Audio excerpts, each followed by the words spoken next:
It was an ordinary afternoon, the kind where your mind drifts through to-do lists and errands, not expecting your life to implode. I was standing in the grocery store, one hand on a bag of coffee, the other checking my phone. That's when the text came in, just 7 words that cracked the world open beneath me. Wedding's off, expect a call from my lawyer. My fiancée, Vanessa, the woman I thought I'd be building a future with, ended it all through a cold, sudden message. No explanation, no warning.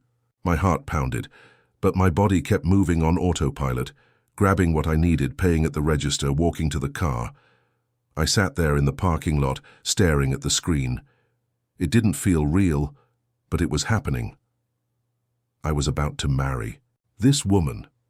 We were planning a life, a home, a future, or at least that's what I believed. But that text was just the tip of the iceberg. In that moment, as I sat silently gripping the steering wheel, something inside me snapped awake. This wasn't going to be just a breakup. This was going to turn into something darker, messier, and I had to decide who I was going to be in the middle of it. Would I spiral, lash out, try to cling to the pieces, or would I step back, breathe, and take a hard look at what was really unfolding? You see, when someone blindsides you like that, it's rarely just about love. There's usually a hidden game underneath: money, control, pride. And as I'd soon learn, Vanessa had been playing me for months.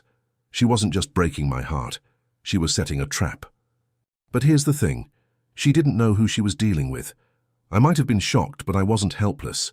I had people I trusted, I had the ability to stay calm, and most importantly, I had the willingness to walk away, even when every part of me wanted to fight. The first thing I did after the shock wore off was simple but crucial. I called the bank. We had been in the middle of a mortgage application for a townhome near Phoenix, something Vanessa had been pushing hard for. On paper, it made sense, a joint home, a fresh start together. But suddenly that plan was no longer a dream. It was a trap. If I let the paperwork go through, I'd be tied to her financially, even as she walked away emotionally. So I called the loan officer and told them to pull my name from the application. Just like that, the deal was dead. I remember the silence. On the other end of the line, the polite confusion. They didn't need to know the details. All I knew was that I wasn't about to let Vanessa set up the next phase of her plan with my name still attached. It was the first time in days I felt like I had some control back. No big confrontation, no angry texts, just a clean, quiet move to protect myself. And here's what surprised me. The moment I stepped back, Vanessa started to panic. I got a call from a lawyer named Daniela, supposedly representing her. She left a voicemail sounding confident, saying we needed to settle things amicably, which, as I later found out, meant she wanted me to cover some of the shared expenses she'd racked up under both our names. I didn't respond. Knew better than to get pulled in over the phone. Instead, I called my friend Julian, who worked in law, and asked him for advice. His first words? Good move pulling the mortgage. Keep everything documented. Don't engage emotionally. That became my quiet mantra. Protect, document, and stay calm. It didn't take long for the cracks to show. Within days, friends started reaching out, mostly people from Vanessa's side, ones I barely spoke to. Rachel, a mutual friend, called me late one night. "Hey, are you okay?" she asked, her voice low, almost conspiratorial. "Vanessa's been saying some things." Apparently, Vanessa was telling people I'd blindsided her, left her high and dry, even hinted that I'd been the one pulling financial tricks behind her back. It was a strange twist, but I didn't bite. I just thanked Rachel and kept notes. Then came the more aggressive moves. Daniela, her attorney, followed up with another email, more formal this time. Vanessa wanted access to part of our joint savings, money we had set aside for the wedding. She claimed she'd put in more than I had, that she needed it urgently. But the numbers didn't lie, and I had the bank statements. I sent everything to Julian, who put me in touch with Mira, a sharp, no-nonsense attorney. Mira reviewed the claims and came back with a clear assessment. They didn't have a leg to stand on. She helped me draft a firm, polite response, outlining the facts and making it clear I wasn't intimidated. What hit me hardest during this phase wasn't the legal drama. It was realizing how quickly Vanessa pivoted from love to leverage. She wasn't reaching out personally, wasn't asking to talk or explain. She was already positioning herself for a fight, throwing out claims and hoping I'd panic. But instead of reacting, I did the one thing she didn't expect. I stayed quiet, got my documents in order, and waited. Vanessa was playing a messy game, but she had no idea how prepared I was to push back. The real turning point came when I got a direct message I never expected. It was from Vanessa's cousin, someone I barely knew, someone who had no reason to reach out, except, apparently, her conscience was getting the better of her. The message was short but sharp. "You should know about Brent." My stomach sank. Brent? Who was Brent? A quick search on social media connected the dots. Brent was the guy Vanessa had been seeing behind my back, the one popping up in group photos, the one who suddenly started showing up in Vanessa's tagged posts right after the breakup. I sat there scrolling, heart pounding, realizing that while I was busy planning a future with her, she was already laying the groundwork with someone else. It wasn't just about leaving me. It was about upgrading, or so she thought. What shocked me even more was how sloppily they'd handled it. Friends of friends began sharing screenshots, little digital breadcrumbs Vanessa had left everywhere. Flirty comments, private messages, even hints that Brent had been in our apartment when I was away on work trips. It was a flood of tiny betrayals, and each one hit harder than the last. I could have confronted her then, thrown everything out in the open, but I didn't. Instead, I added it all to my growing file, not out of revenge, but out of caution. If she was willing to lie to me about Brent, what else was she willing to lie about? What else was coming down the pipeline? By now it was clear. Vanessa wasn't just messy, she was reckless. And the more reckless she got, the more careful I had to become. Soon enough, the battle lines sharpened. Vanessa's team started pressing for access to the wedding savings, pushing the claim that she was entitled to more because she had invested more emotionally and financially into the relationship. I couldn't help but laugh when I read those words, as if emotional investment could be cashed out like a bank withdrawal. But this wasn't funny money. It was real funds we had saved, and now she wanted to walk away with more than her share. Mira stepped in fully at this point, drafting detailed replies, requesting itemized breakdowns and freezing any unauthorized transfers. Every time Vanessa's attorney sent over a demand, we countered with clear facts, backed by statements and receipts. The stronger our position became, the more aggressive Vanessa seemed to get. She started floating threats, that she'd go public, that she'd claim I was hiding assets, that she'd make it ugly if I didn't comply. But Mira kept me steady, reminding me that the one who panics first usually loses. There was a moment I remember vividly, sitting at my kitchen table late at night, going over our shared financial records. I felt like I was auditing my own life, peeling back layers of a partnership I thought was solid. And as I did, I realized something. Vanessa hadn't just been planning her exit. She'd been setting it up financially for months. Tiny withdrawals, strange charges, moving money around, all signs that she was prepping for a clean break, while I was still dreaming about wedding dates and home renovations. That realization stung, but it also fueled me. I wasn't going to let her rewrite the story of what we'd built, and I sure as hell wasn't going to let her walk away with money she hadn't earned, just when I thought Vanessa had played all. Her cards, she threw down the biggest, messiest one yet. She claimed she was pregnant. The message came through her lawyer first, dressed up in legal language, but the meaning was clear. She was demanding recognition, support, and a commitment to doing the right thing. My stomach flipped. For a moment, I questioned everything. Was this real? Was she actually carrying my child? But something didn't sit right. I didn't respond immediately. I reached out to Julian, who quickly looped in Mira. Their advice was firm and unemotional. No acknowledgement, no acceptance, no agreements until there was proof. Mira drafted a formal response that requested medical confirmation, clear timelines, and, if necessary, a DNA test after birth. It wasn't about cruelty. It was about making sure no one steamrolled me into obligations without facts. Vanessa's response? She went radio silent for 2 weeks. During that silence, I did a lot of thinking. I replayed every conversation, every sign, every moment that could have hinted at this. But the truth was, there was no hint, no preparation, no warning, nothing that added up. And sure enough, when Vanessa resurfaced, the story had already started shifting. She claimed there'd been a miscarriage. She sent vague, dramatic messages through mutual friends, painting herself as the tragic figure, the wronged woman who'd lost everything. But I'd seen too much by now. I wasn't about to let my life be steered by half-truths and emotional bait. With every false claim, every pulled-back threat, Vanessa only dug herself deeper, and I stayed exactly where I needed to be, calm, steady, and one step ahead. If I thought the false pregnancy was the lowest point, I was wrong. The next blow came out of nowhere, through Brent, of all people. One afternoon, I got a message request on social media. It was Brent, Vanessa's hidden boyfriend. His tone was strangely apologetic, almost nervous. He said he felt I deserved to know that Vanessa had been telling people I was abusive.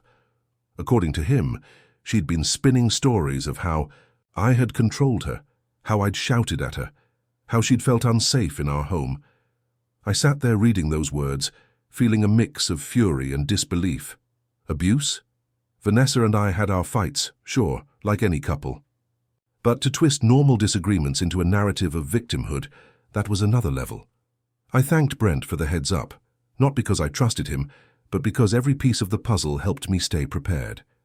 I immediately forwarded everything to Mira and Julian, who both agreed we needed to document this aggressively.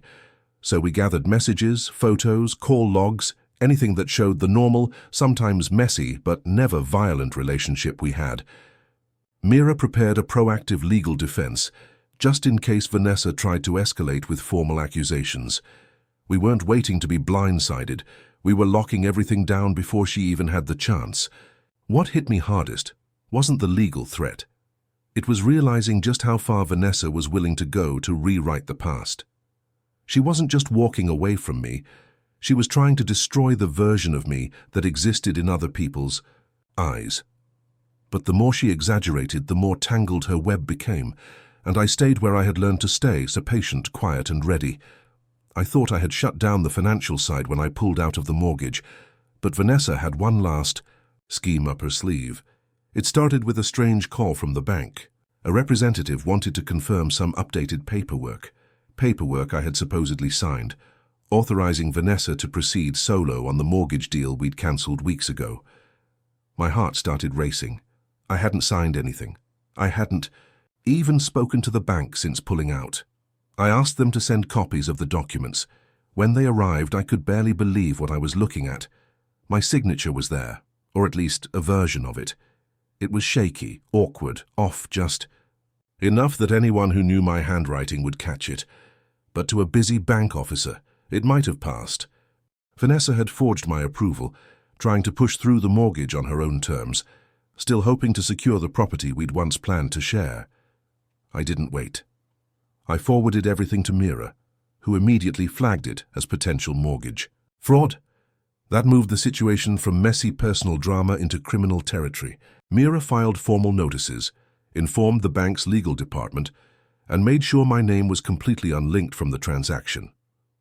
I remember sitting at my desk, hands shaking, realizing just how close Vanessa had come to pulling me into something that could have wrecked my credit, my finances, my name. What stunned me most was her boldness. Even after the lies, the breakup, the money fights, and the false claims, she was still pushing, still scheming. But this time she'd crossed a line she couldn't walk back, and for the first time it felt like the legal weight was shifting, not onto me but onto her. After the mortgage forgery fell apart, Vanessa's grip on the situation started to unravel in a way that was hard to miss and hard to watch. Her social media turned chaotic. One day she was posting smiling selfies and vague captions about new beginnings.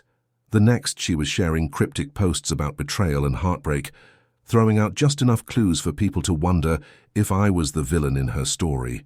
Mutual friends started reaching out again, some asking if I was okay, others fishing for gossip. I didn't respond. I just kept collecting screenshots, forwarding them to Mira, and holding the line. Then came the public claim that she'd miscarried, a pregnancy that, as far as I knew, had never existed in the first place. Her posts were dramatic, filled with vague hints and calls for sympathy.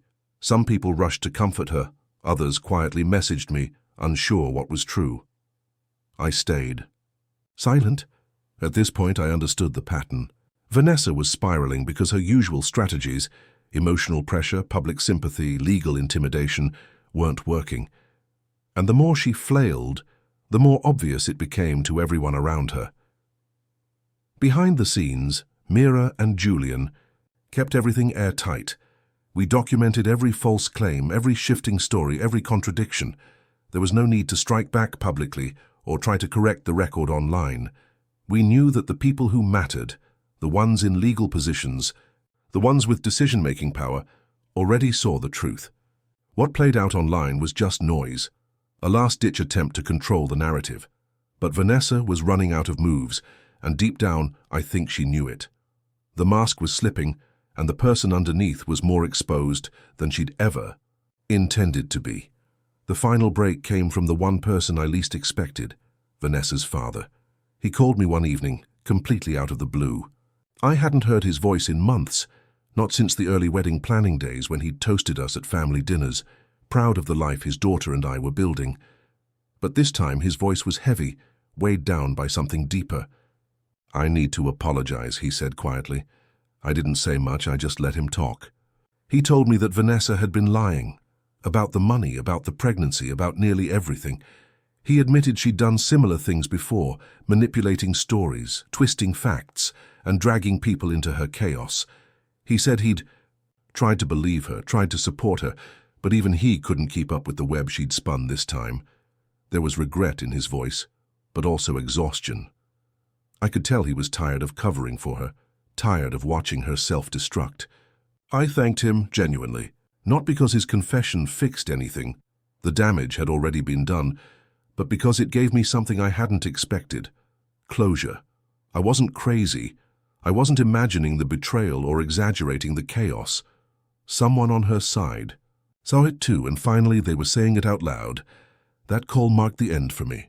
I let go of any lingering need for explanations, any desire to confront Vanessa or demand answers.